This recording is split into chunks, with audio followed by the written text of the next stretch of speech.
मोदी हटाओ देश बचाओ।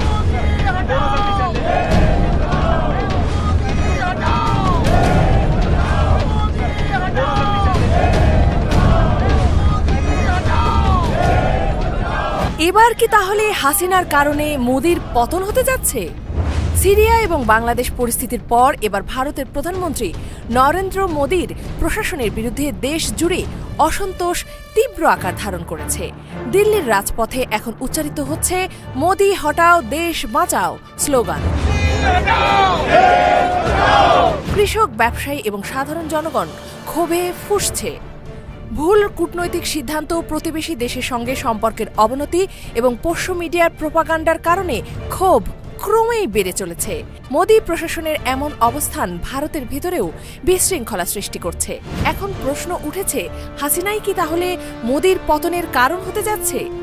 গত 5 আগস্ট হাসিনা ভারতে পালিয়ে যাওয়ার পর থেকেই দুদেশেই হাসিনাকে অবৈধভাবে রাখার কারণে আন্দোলন সংগ্রাম চলছে।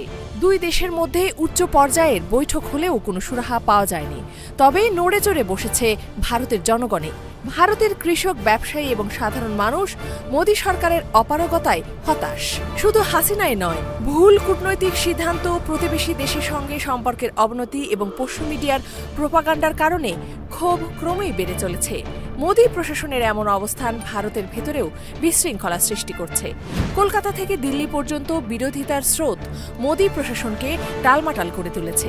আসন্ন নির্বাচনে মোদি সরকারের পতনের দাবি উঠেছে সর্বস্তরে। ব্যবসায়ীরা চাইছেন নতুন প্রশাসন, যা বাণিজ্য ও সম্পর্ক উন্নয়নে কার্যকর ভূমিকা রাখবে। ভারতের দ্বিতীয় বৃহত্তম রপ্তানি বাজার বাংলাদেশ, যা প্রতি বছর $16 বিলিয়ন রেমিটেন্স তৈরি করত, এখন ভারতীয় অর্থনীতির জন্য হুমকির মুখে।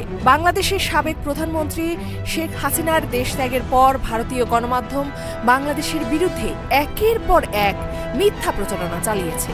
এর ফলে বাংলাদেশের সাধারণ জনগণের মধ্যে ভারতের বিরুদ্ধে বয়কটের ডাক উঠেছে।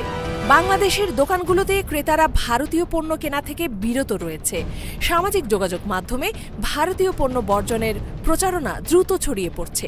এই বয়কটের ফলে ভারতের অর্থনৈতিক পরিস্থিতি আরও জটিল হয়ে উঠেছে। মোদি সরকারের জন্য এটি একটি কঠিন সময়। প্রতিবেশী দেশের সঙ্গে সম্পর্কের অবনতির পাশাপাশি দেশের অভ্যন্তরের ক্রমবর্ধমান জনরোষ আসন্ন নির্বাচনে বড় ধরনের প্রভাব ফেলতে পারে। বিশেষজ্ঞরা মনে করছেন, পরিস্থিতি মোকাবেলা করতে মোদি সরকারের সময় দ্রুত ফুরিয়ে আসছে। ইফাত আরা খান, ডেস্ক রিপোর্ট, এই সময় টিভি, ঢাকা।